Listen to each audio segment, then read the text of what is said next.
Hello student, welcome to story Adda. आज के video में हम कक्षा 12 हिंदी में पार्ट 1 राष्ट्र का स्वरूप से महत्वपूर्ण गद्यांश पढ़ने वाले हैं। इससे पहले हम 2 महत्वपूर्ण गद्यांश बता चुके हैं। अगर आप वीडियो नहीं देखे हैं तो उसका लिंक आपको डिस्क्रिप्शन बॉक्स में मिल जाएगा, वहाँ से देख सकते हैं। हम आपको क्लास 12 हिंदी का पूरा सिलेबस कंप्लीट करवाएंगे, इसलिए चैनल पर नए हैं तो सब्सक्राइब कर लीजिएगा, क्योंकि हमारे चैनल पर आपके हिंदी से रिलेटेड सभी वीडियोज़ दिए जाएंगे। तो गद्यांश दिया गया है, माता अपने पुत्रों को समान भाव से चाहती है, इसी प्रकार पृथ्वी पर बसने वाले जन बराबर हैं, उनमें ऊंच नीच का भाव नहीं है। जो मातृभूमि के साथ जुड़ा है, जो मातृभूमि के साथ जुड़ा हुआ है वह समान अधिकार का भागी है। पृथ्वी पर निवास करने वाले जनों का विस्तार अनंत है। नगर और जनपद, पुर और गांव, जंगल और पर्वत नाना प्रकार के जनों से भरे हुए हैं। ये जन अनेक प्रकार की भाषाएं बोलने वाले और अनेक धर्मों को मानने वाले हैं, फिर भी ये मातृभूमि के पुत्र हैं। तो इतना हमें गद्यांश दिया गया है और इसमें से 5 प्रश्न हैं। उन 5 प्रश्नों को उत्तर देने होते हैं और प्रत्येक प्रश्न जो होता है 2 अंक का होता है। और ये जो गद्यांश है आपके बोर्ड एग्जाम में पूछा गया है, इसलिए बहुत ही इंपॉर्टेंट गद्यांश है। जो पहला प्रश्न आता है वो आता है कि पाठ और लेखक का नाम।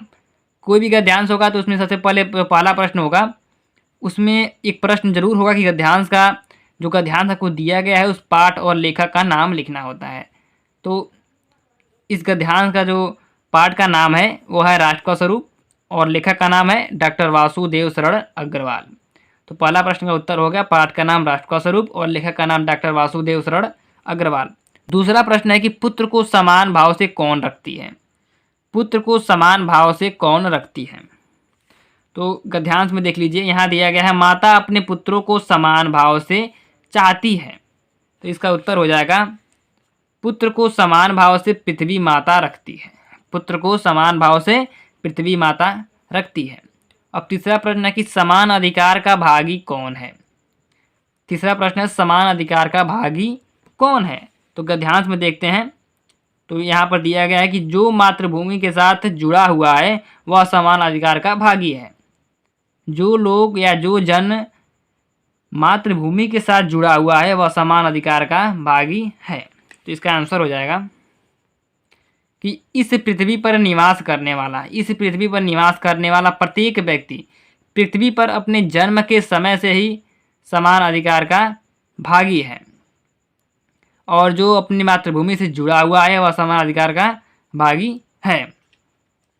और जो चौथा प्रश्न है कि रेखांकित अंश की व्याख्या कीजिए। रेखांकित अंश की व्याख्या कीजिए। तो जो रेखांकित अंश दिया गया है, रेखांकित अंश है कि पृथ्वी पर निवास करने वाले जनों का विस्तार अनंत है। नगर, जनपद और पुर, गांव, जंगल और नाना प्रकार के जनों से भरे हुए हैं। यहाँ लेखक कह रहा है कि पृथ्वी पर निवास करने वाले जनों का विस्तार अनंत है, मतलब कि इस पृथ्वी पर निवास करने वाले लोगों का जो विस्तार है वो अनंत है। हर जगह पृथ्वी पर क्या है, लोग भरे हुए हैं। नगर और जनपद, पुर और गांव, जंगल और नाना प्रकार के जनों से भरे हुए हैं। नगर हो गया, जनपद हो गया, गांव हो गया, शहर हो गया, जंगल हो गया, पर्वत हो गया, यहाँ पर जो भी स्थान है वहाँ पर अनेक प्रकार के लोग भरे हुए हैं, उनकी संस्कृतियाँ भी अलग अलग हैं। तो इसका व्याख्या इस प्रकार आप करेंगे, इसको लिखेंगे आप इस प्रकार की, मातृभूमि का विस्तार अनंत है। यहाँ दूर दूर तक मैदान, जंगल, पर्वत, नदी, समुद्र आदि का विस्तार देखने को मिलता है।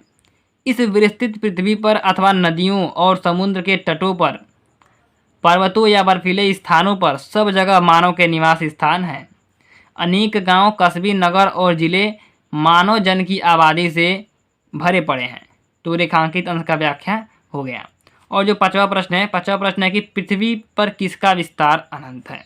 पृथ्वी पर किसका विस्तार अनंत है। तो इस पैराग्राफ में देखते हैं दिया गया है कि नहीं दिया गया है।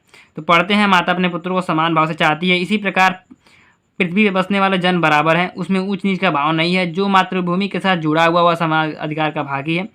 पृथ्वी पर निवास करने वाले जनों का विस्तार अनंत है। किनका विस्तार अनंत है। पृथ्वी पर निवास करने वाले जनों का विस्तार अनंत है। तो इसका आंसर हो जाएगा कि इस पृथ्वी पर निवास करने वाले व्यक्तियों का विस्तार क्या है, अनंत है। तो आज के वीडियो में हमने आपको महत्वपूर्ण गद्यांश बताया जो कि आपके बोर्ड एग्जाम में पूछा गया था। आपके बोर्ड एग्जाम में पूछा गया था। ये गद्यांश इसलिए बहुत ही इंपॉर्टेंट गद्यांश है, इसको अच्छी तरह से तैयार कर लीजिएगा। इसी प्रकार हम आपके क्लास 12 हिंदी में जितने भी पार्ट हैं उन सभी से संबंधित महत्वपूर्ण गद्यांश को कराएंगे। तो चैनल पर नए हैं सब्सक्राइब कर लीजिएगा।